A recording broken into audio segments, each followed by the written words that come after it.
قتل کاظم کا دیا حکم جو عباسی نے، سر کھلے روضہ اقدس سے پیمبر نکلے، مرتضیٰ تڑپ کر نجف اشرف سے، بال بکھرائے خلیفہ کے محل میں پہنچے، خواب میں اس نے شہ عقدہ کشا کو دیکھا،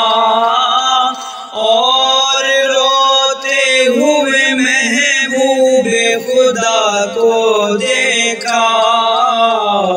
نیم خوابی میں محمد کی سنی یہ فریاد،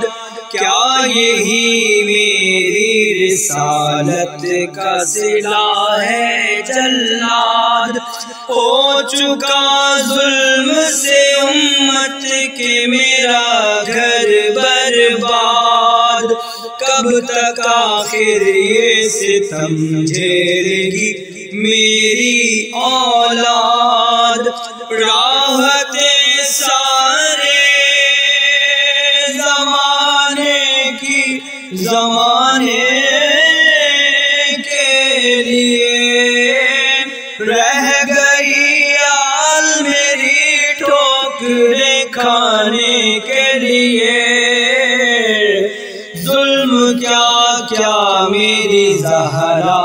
پہ ہوا، صبر کیا سر پہ حیدر کے چلی تیغ جفا، صبر کیا میرے شبر کو دیا زہر دغا، صبر کیا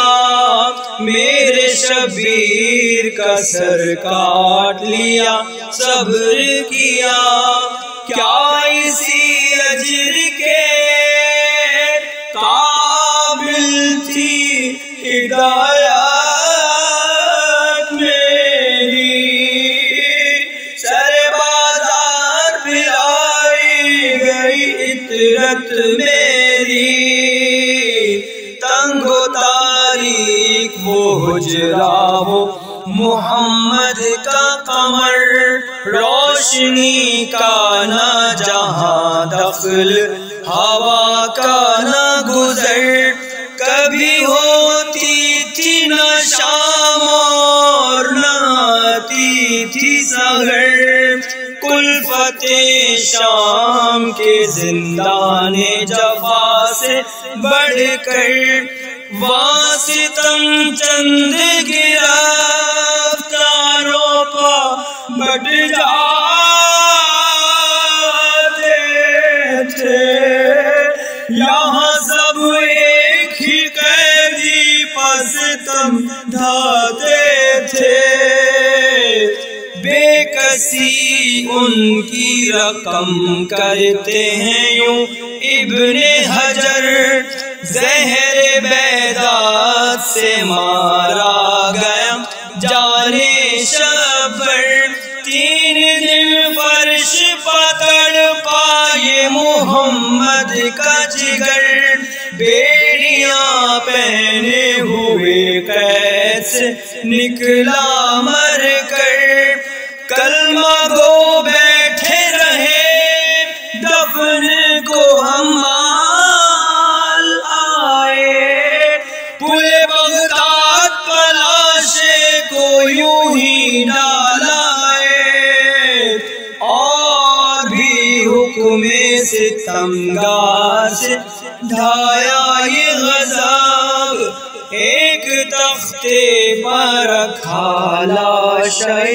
سلطان عرب، کھینچتے پھرتے رہے کوچہ با کوچہ اسے، جب فاطمہ رو کے پکاری یہ بسد رنج و تاب، ہائے تاریخ ہے اب سارا جہاں نظروں میں، پھر گیا لاش مسلم کا نظروں میں، قتل کاظم کا دیا حکم جو عباسی نے،